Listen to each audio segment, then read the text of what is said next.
Sumant Quali. He's our VP of Partnerships and Customer Success. Sumant joined the company around the same time that I did in early 2015. So we've had the pleasure of working together. And Sumant brings so much to what we do. He's had leadership roles in semiconductor, energy. He joined us from Boston Consulting Group. And he has really expanded and grown our partnership and customer success program. Ladies and gentlemen, please help me in welcoming Sumant Quali. Thanks for everyone from Austin and well beyond Austin who have taken the time to be here. So I'm the VP of Customer Success and Partnerships at Spark Cognition, and many a times people ask me what it means. The partnerships part is clear. On the customer success side, I lead the delivery team, and you have heard, like John say, we set the vision, and then we have to deliver it. And my hair is testament to that. When I joined Spark Cognition back in 2015, I had a head full of jet black hair, but no regrets. But I have seen the revolution-evolution dichotomy that we talk about. So before joining Spark Cognition, I was a management consultant. I used to work with the kind of companies you will see represented on this panel, as well as I'm sure represented in this audience. And my job was to help companies get better incrementally. It was evolution, it was one direction, one dimension, one step at a time. And what we are doing at Spark Cognition is nothing like that. It's all about revolution. It's about changing the world. Now, we don't succeed every single day. We don't succeed every single hour. But that's what makes me and everybody else at Spark Cognition get up one morning and get to work, because we really believe we are part of something big. And that something big goes beyond Spark Cognition. It goes beyond our competitors. It goes beyond our partners. And that's what you will see, is that everybody on this stage, whether they are a customer or a partner, are really a partner in this revolution. I think together we can build the technology that has evolved so far and also has the promise of evolving even further into the future and making a big difference in the world. So without further ado, I'll introduce our first speaker, Shirley Manning.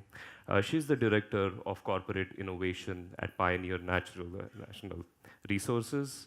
There, her team is responsible for driving innovation in technology, as well as investments that go with it. Shirley has had the distinction of working with different technologies, from nanotechnology to wireless communication to security, and now oil and gas. And I'm very excited and eager to see her presentation.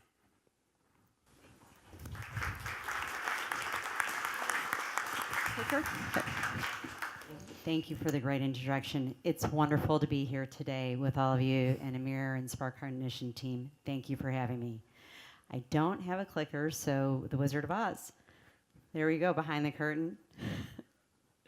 So I'm here. I'll tell you a little bit about Pioneer while we're trying to find those slides. So Pioneer is an independent national oil and gas company, one of those independents. And so what you've heard about Pioneer is you've heard the shale revolution. And so we're primarily in Texas. It's the second largest oil field that we have out in West Texas. And what that means for us is that we're having to use a whole new set of tools and technologies, and we see that AI is a huge advantage for that. Okay, if I could only get the clicker. There we go. Okay. I wanted to show you this slide here, this data of the, right here, sorry. Advance the slide, thank you.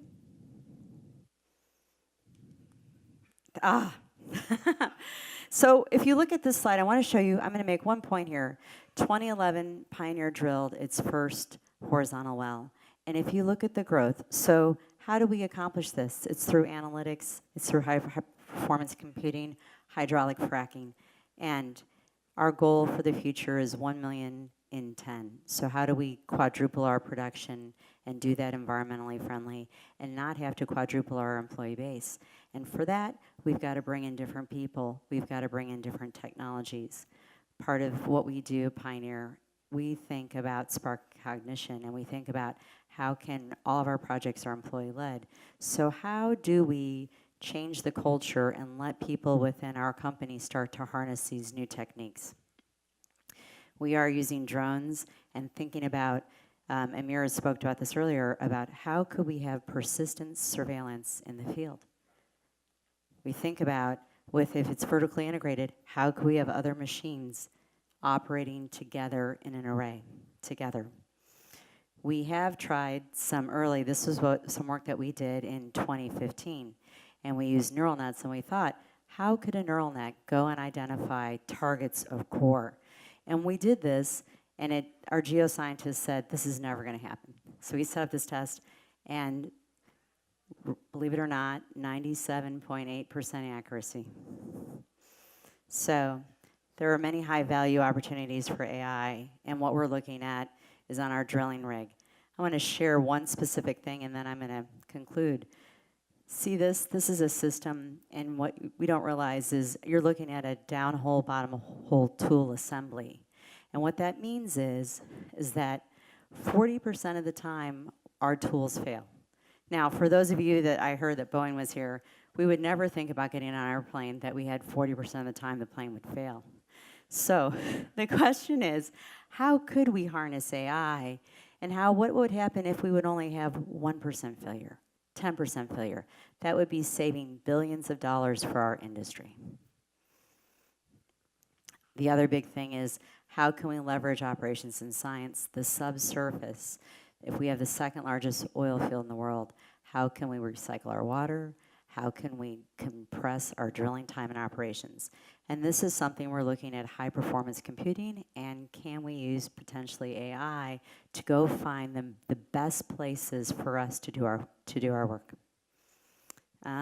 It's complicated, very complicated with these stack plays. So I'm here to learn today and to get some time with you, and I just want to thank you again. Okay. Okay.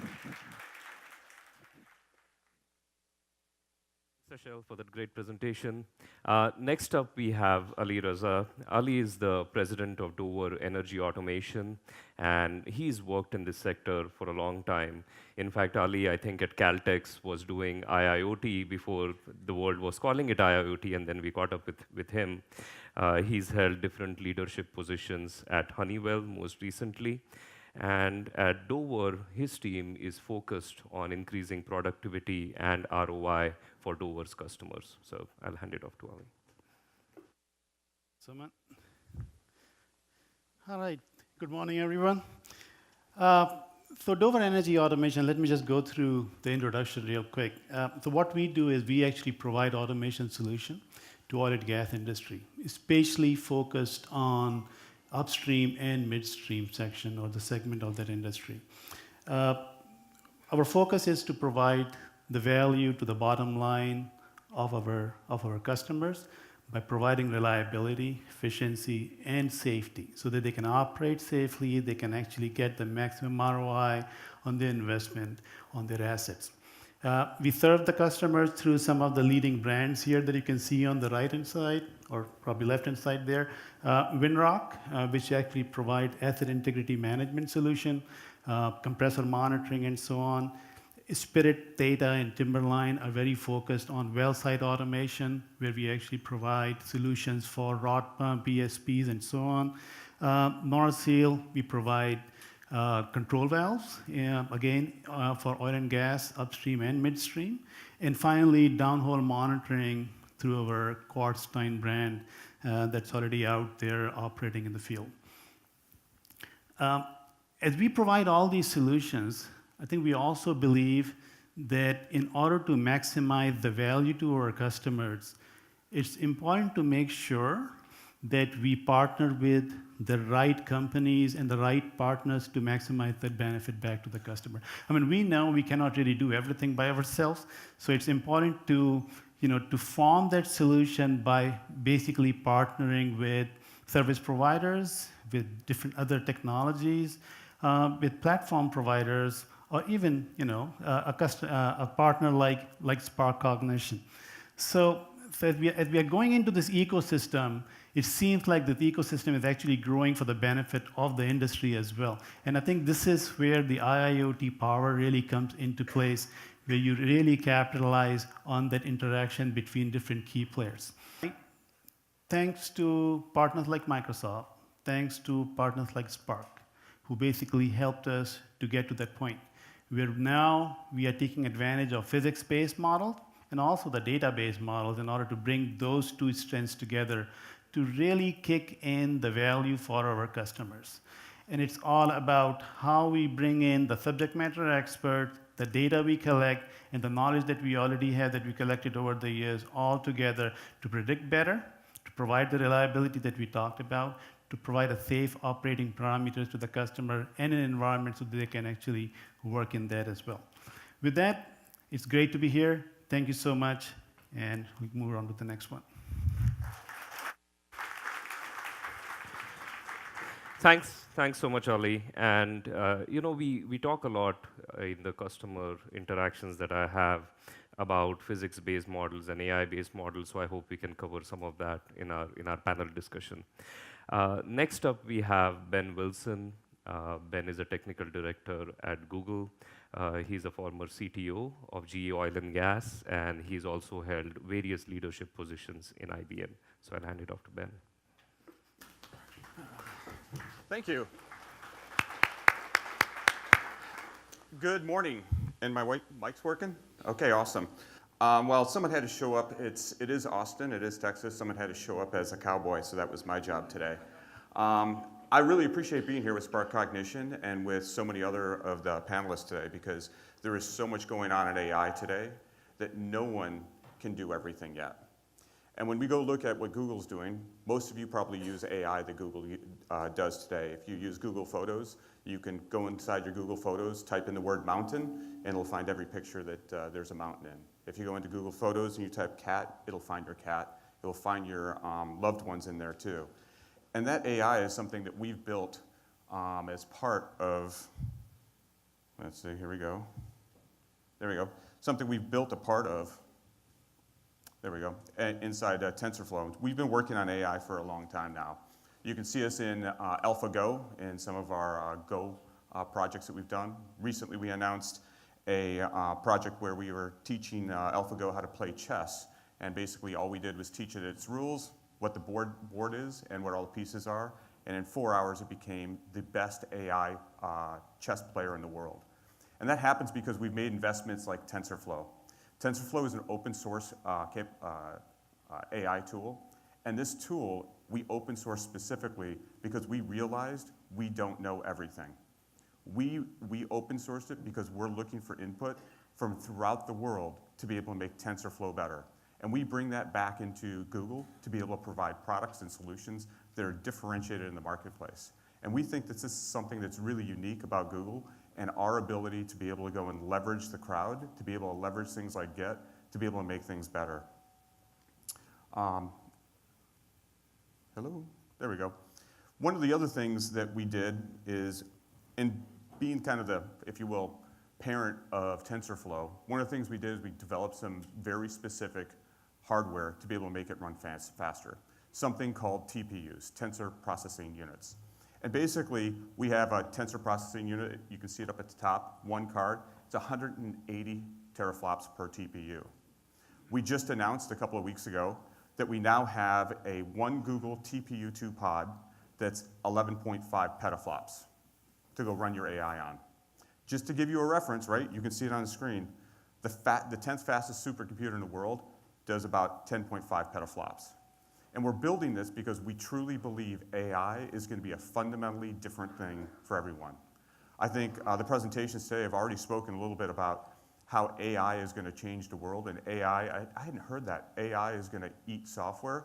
I think that's very apropos. I think that that is one of the things we're going to see more and more of. And you see it in Google happening every single day. One of the interesting things, too, is our partnerships and our tools are the things that differentiate us in the market today. We don't sit here and purport to say that we're going to be the best oil and gas AI company in the world. That's why we want to partner with companies like Spark Cognition, because we really admire the work they do, because they go look at a very specific industry problem and they go very deep. Google, we go quite wide. Making partnerships with companies like Spark Cognition to be able to go deep and be able to provide that type of capability and technology across industries is something that's really important to us. And it's one of the reasons why I'm here, to be able to speak with you all about our capabilities. To give you just one example in the energy industry that we're working on, you can see this is a problem in refracking wells. If you're not an energy person, refracking wells is a pretty big deal because you can get more oil out. And the question is how much oil are you going to get? How do you go and make sure that happens? And you can see in some of these graphs that as you add more sand, you actually can get more oil. And how do you, or I should say, in the next case, it's going to be gas. But how do you go get more production? And being able to go predict that is critical so you can decide which wells you want to go refrac and which ones you don't. We recently ran a test case, and what you can see here is basically a gas well, and what we're measuring here is temperature. And what you're measuring in this is water versus gas. Water's hot, gas is colder. The blue is what the actual is, and the green line is what we predicted. And we're able to go and take data now today to start to predict the refracking of the well and be able to say, here is exactly what we think the well will produce based on the information we have at hand. Now you can also see it's quite noisy data too. And with noisy data, it's always a challenge to be able to kind of reduce that noise. We can kind of auto-magically, if you will, go and reduce that noise and be able to even get a finer grain prediction, and it's really quite helpful. When we go look at solutions like this, being able to go work with partners and there's a fly up here flying in my face. It almost flew into my mouth, so that would have been really embarrassing. I've never had that happen. But I think it's really interesting to be able to go and look at these very deep industry, very specific solutions that AI is going to solve. And I think this is one of the really good examples of it. Myself and several of my colleagues are here from Google because we are quite enamored with the work that Spark Cognition is doing. And we look forward to talking to all of you and learning more about those projects. I think that's my last slide. Yes, that is my last slide. So thank you very much. I appreciate it. I'll hand it back. Thanks. Next up is Eric Van Gemeren. Eric is a leader in technology and marketing at Floserv. I have had the pleasure of working with Eric and his team for well over a year now, and I can vouch for his passion and leadership in this space to bring this technology to the energy sector. Eric spent over a decade in the Canadian Navy and then followed it up with a stint at PRDM. He's held different positions at Floserv, and right now he oversees a bunch of functions which basically are geared towards driving both top and bottom line improvements across the company. So I'll hand it off to Eric. Thanks so much. Good morning, and thanks very much for Amir for inviting us to participate today. Floserv is probably one of the greatest medium-sized companies you've never heard of. We are an industrial products company. We make fluid motion control products for the oil and gas, petrochemical, fine chemical industries. We've been in business 226 years. As a matter of fact, our articles of incorporation were filed the day that George Washington gave his first State of the Union address. And in that time, we've learned a few things. But we've also learned a lot about what we don't know. And that's one of these spaces I'm here to talk about today. And it's through partnerships with companies like Spark Cognition that we're really filling in some of those gaps. So why do we care? So we make giant industrial equipment that wouldn't fit in this room. And we sell it to refineries, power stations, et cetera. But even though some of that equipment is very expensive, take, for example, an ebulator in an atmospheric distillation column, that one pump would cost about $10 million. But that initial purchase price is only 10% of the total cost of operations of that asset over its lifetime. The largest single consumer of cost for that particular pump would be the energy to actually drive it. Next is the maintenance and repair to keep it running. Next is the loss of production when it breaks unexpectedly or has to be shut down for predictive maintenance. And collectively, those things make a huge impact on our customers' bottom line. If you think about a refinery, it only makes money when it's actually producing gas, diesel, jet fuel, or whatever. And it's a huge fixed asset cost. So the minute it sits idle, they're losing money. One of our large customers, a multinational oil and gas company, said just in their downstream assets alone, refining and petrochemical, that cost of lost production is $1 billion in EBITDA per year. So that's a real problem that they're motivated to solve. And we really think that attacking lost productivity and reducing maintenance cost could really move the needle here. Again, you see some of the research that says up to 80% of these losses are actually avoidable. And wasted maintenance spend could be worth as much as $60 billion a year in the continuous process industries. So why haven't we figured it out before? Well, it turns out it's really hard. Traditionally, companies look at a dichotomy between planned maintenance or run-to-fail maintenance. In run-to-fail maintenance, you're on the left side of the curve and you don't do a lot of planned maintenance and you wait for it to go wrong and then you fix it.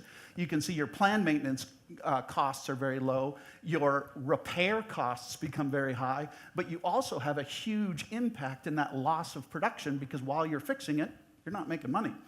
On the opposite side of the curve, some companies over-rotate and said, we're going to do a really heavy planned maintenance routine.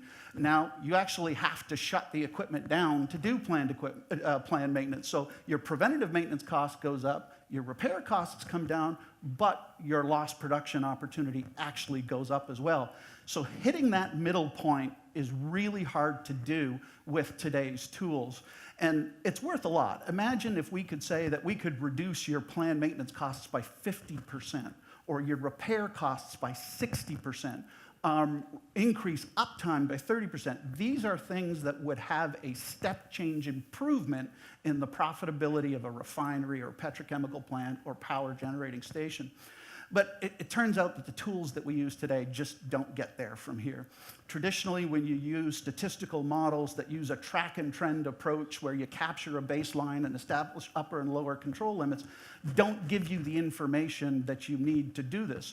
And if I had to take a physics-based approach to developing deterministic models, if I look at every single permutation and combination of both machine and working fluid, it would take us multiple human generations to be able to get through that. So there has to be a better way, and this is where AI enters the picture. But to understand what the functional requirements are, let me give you an example. Imagine you're driving your car down the back roads of some area of the world that you're not terribly familiar with, and you're in a rental car, and suddenly the check engine light comes on the dashboard. Now, being an engineer, you know that, well, that check engine light could be simply that when I last filled it up with gas, I didn't tighten the gas cap tight enough, okay? Or it could be that, hey, the oxygen sensor is gone on the car, and you're no longer meeting your environmental regulations. But there's not a darn thing you can do about it driving on a back road in the middle of the night. Or it could be that you've just lost lubricating oil and you're about to have a spontaneous disassembly of the prime mover. That's a problem, right? If you don't know which one it is, if you don't know the root cause, you don't know what to do. You can't make an informed decision about, do I pull over on the side of the road and take cover? Or do I just ignore it and keep on going? So I need to know the root cause, and you also need to know, well, is this something I need to fix now, or is this something I can wait until I next fill up with gas, or my next oil change, or that kind of thing? And please, don't give me a false alarm, because I'm driving in the middle of an area I've never been before, and you give me one of these alarms, and the last thing I want is to be jumping at shadows. And these are the four things that today's tools don't provide. And this is what, through our partnership with Spark Cognition, we're finally being able to do for the first time. And it's because of the insight and the capabilities that AI now adds to the equation.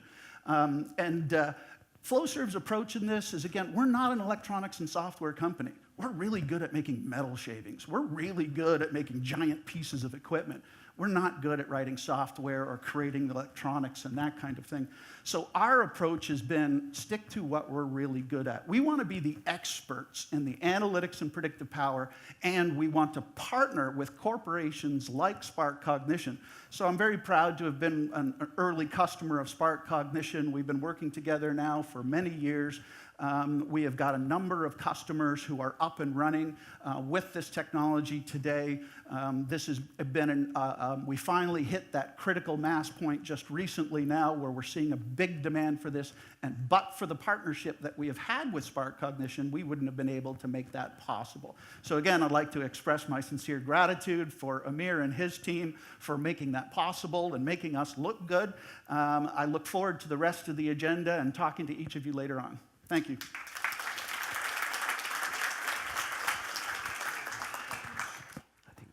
So I have a few questions that I have prepared that I would like to get everybody's view on, but we would love to have audience participation. If you have any questions, given the material you have seen so far that you think are particularly relevant, would love to incorporate those in. So one of the first things I would like to ask the panel is build versus buy decisions. I mean, there's always an advantage of going with best of breed providers, whether it's Spark Cognition, Google, partnership thereof, or somebody else. There's also an advantage to building things in-house and building a competitive moat around them. How have you seen this decision being tackled? I'll start with you, Sushil. So for us, it's simple. We only have 3,800 employees. So it's a very simple decision. But what is challenging, or how we have to approach build versus buy, is we have to think about how do we have new models of partnerships. So the traditional CIO, you have to think if you're going to go implement an AI capability, it's going to be completely new. So you have to be ready to think about how you're going to truly partner and go and tackle those problems. Got it. Anybody else would like to weigh in? We suffer from many of the same issues. We have 18,000 employees, and we like to think that we have solved all the world's problems, if only our customers understood it as well as we did. So it took us a long time to realize that there's things that we don't know. And it also took us a long time to get to the point where we had to accept the fact that there was other organizations that could do it much better than we can. We were fortunate enough to be able to find a partner that would, walk before they ran with us, and we have since been able to focus on our knitting, using the time-old phrase, and that has allowed us to accelerate our time to results. So for us, the make-buy decision was really a function of how long it was going to take us to develop the solutions that we needed and how quickly we'd be able to evolve them over time, recognizing the things that we're good at and the things we're not good at. And this was one of the things which we just weren't good at. Yeah, I think it is also a function. It's really a business decision, right? At the end of the day, you really need to figure out what you're good at and what you're not, and where you want to really invest those dollars in, right? And this is where you actually want to develop this asset base where you keep on investing into those assets, whether you want to do it into AI function or an automation function, or probably your own domain that you have already people in there. So for us, the decision was, and I think every company actually went through the same thing. You just run it like, I can do it. Yeah, this is easy. I have a bunch of programmers sitting in the back. But at the end of the day, you really need to make the decision about what are your core competencies and how you want to develop that business around that core competencies. And then look for the partnerships. And I think as the business is transforming, the new business dimensions are asking for that ecosystem that I talked about as well. Because without that, the reality of IIoT or the reality of AI is not going to be recognized. Yeah, I mean, at Google, I've seen personally, roughly about 100 companies come through who are looking to go and use AI in one way or another. Some look like Floserv, and they've made the choice to go and use a partner to go do that work. There are others who've decided they're going to go build a product, and they're going to resell that product to a customer. Those companies typically are doing it internally, and they want to build their own capabilities to go do that because it's going to be a real product they're going to charge real money for. When you're in that situation, we're seeing more and more customers choosing to go do that. If you're just going to use it to be able to optimize your operations, we're oftentimes seeing partners get involved. like a Spark Cognition, to go and help solve specific industry problems. I don't think there's one answer to this. We're on the very, very beginning of this journey. I think everyone here if we were back in, say, 1986, how many people would say we're going to have fleets of programmers that are going to be sitting there programming applications for us in our business? Probably not very many. Today, that's the norm. And so I think what we're going to see over time with AI is you're going to see AI take on more and more capabilities. They're going to make it easier and easier to use so that you can actually have your own people go do it. But we're at the very beginning of this today, and I think you're seeing a lot of companies who are going to choose to build real products. They're going to have those developers. Very helpful. Let me ask about the challenges in adopting this technology and driving this forward.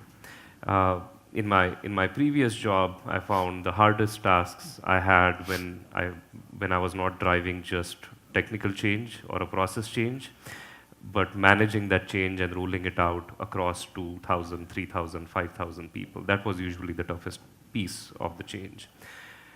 Where do you see the biggest challenges with the adoption of this technology? Is it technical, or is it more change management / cultural? You wanna go first, Eric? We can go in that order. Sure. I would say internally our biggest challenge has been getting access to clean and meaningful data. Despite the fact that we have an installed base of more than 3 million assets worldwide, it's just shocking how little information we actually have about those assets running out in the field on a day-to-day basis. And one of the key things that you need to support an initiative like this is good data. So, you know, it took us some investments to go out in the lab and start creating data.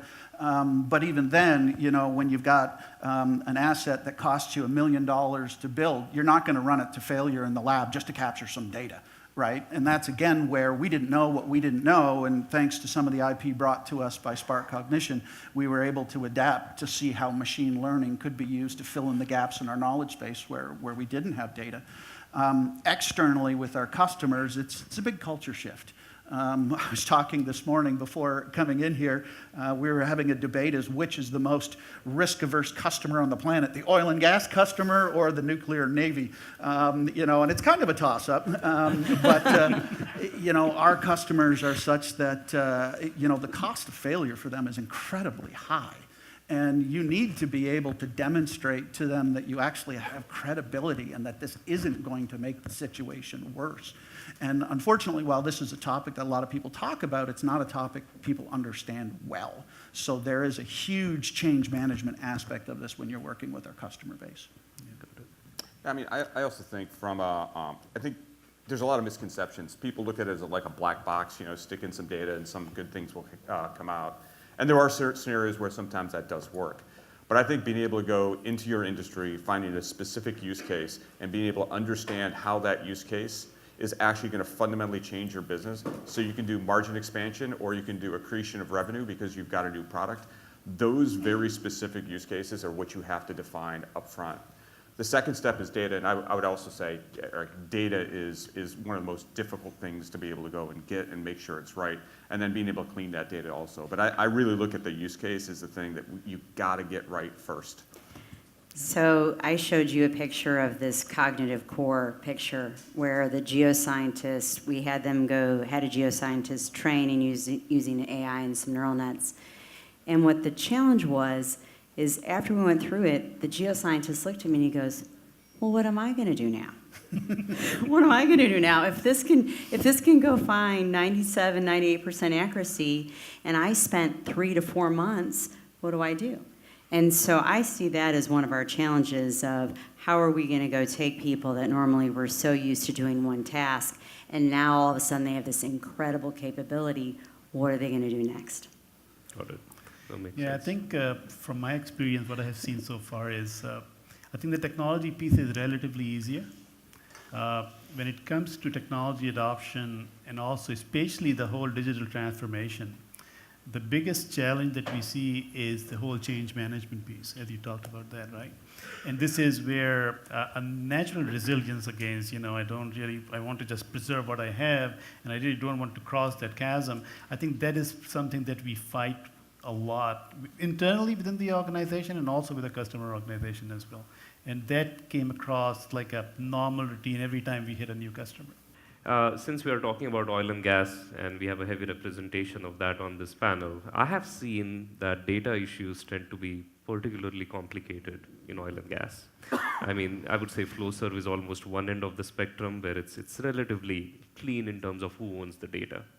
But with the more complex supply chains, with folks owning the asset, somebody else being responsible for running it, and delivery times and so on, have you seen any innovative approaches that different folks have come up with to share data across the ecosystem for everybody's benefit? Well, from a technology perspective, we really think that there's a real power in being able to bring the data back to a central area so that you can leverage the network effect and share learnings from one asset to another very quickly. But the reality is customers are at different points on that adoption spectrum. Even within an incredibly conservative customer base like oil and gas, we have some customers that say, no way over my dead body. The data is not leaving the four walls of the plant ever, and we're not even going to let you get access to it. We have other customers in exactly the same organization that says, what do I care? It's just sensor data. So you can't do anything with it because it's not used for control, and therefore they're okay with it. So I think it's still really early days to be able to declare success. In our case, the solution was you had to have a flexible architecture that if the customer was on one end of the spectrum and said, no way over my dead body, we could say, okay, sure, no problem. We'll work in that environment. And if they were more progressive and willing to think differently, we would say, okay, well, great, we can take advantage of that too. So I think the important part at this level of maturity in the organization is flexibility and adaptability, and you can't take a one-size-fits-all approach. Yeah, I think oil and gas is still struggling with that whole concept of data sharing, even for the betterment of the overall industry as well. I think there's a lot of pushback on data sharing, as you said, right? So data segmentation is important. I think that is where we need to go in order to make sure what is shareable and what is not, what needs to be within my firewall and what can go out. I think heavy machinery industry has done good work on that one, and they have done some segmentation where you can actually say that this is outside and this is inside and this is what I can share. But I think oil and gas still has to go through it. They're still working on it. Yeah, so from an independent standpoint, as an independent, we at Pioneer, we have to share with other independents. We don't have thousands of people. The challenge is, I think several years ago, we were looking for where can we find this data, and I went out to Midland, and I went, why are all the trucks at the Dairy Queen? What people like love ice cream out here? What's going on? Well, the challenge was the Dairy Queen was the only place that had the Wi-Fi hotspot for people to upload their data. So I think even stepping back, we're going to have to, how do you build out communications? How do you have systems to go collect data? How do you become somewhat vertically integrated so that you can even get to that steps? That's what we're working on. Absolutely true. That's an awesome story. That's awesome. I don't have that problem at Google, obviously. We got Google Fiber right down the street. So since we are talking about the future, what I would ask you is, let's say we are sitting here, hopefully a bigger hall, by 2023, and we are talking about the future. What do you think is the most surprising thing that's going to happen in this industry in the next 5 years? I think it really comes down to the nature of the people that are in the business.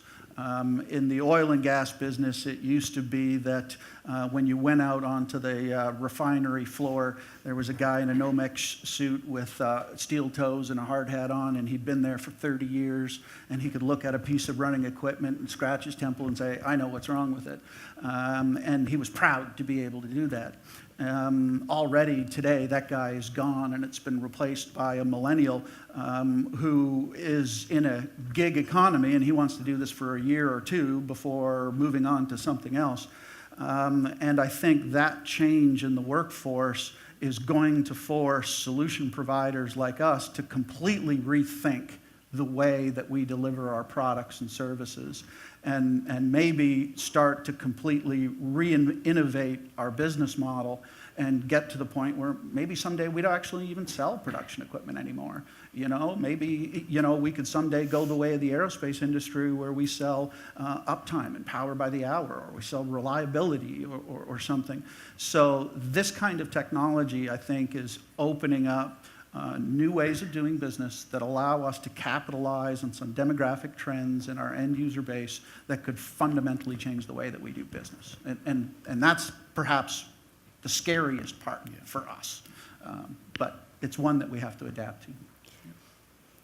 I'd have to say, I think about energy independence, about how do you have energy that's clean, how do you have it so anyone can have it. I mean, so that's, before it used to be, you'd have to drill, I have Tom out here in the audience, he'd talk about his dad and say, you got to go drill 8, and you hope out of the 8, 1 or 2 hit. Now you know exactly that there is oil, there is natural gas, so it's, how do we do that? And I think I'm excited to see what people come up creatively, what AI comes up with, but it's competitive too. So we're in a competitive landscape, and I think we have a responsibility to take some of these very advanced techniques and tools now so that we, what do we give to our future, right?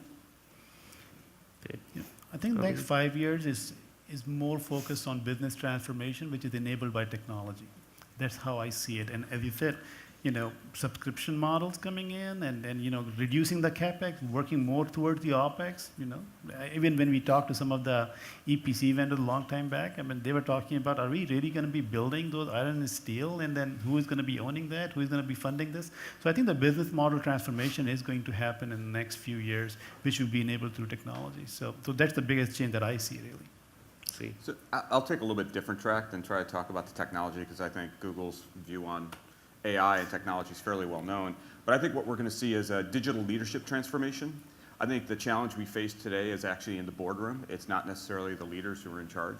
I think the boardroom has to change. The leaders that are in there don't understand technology.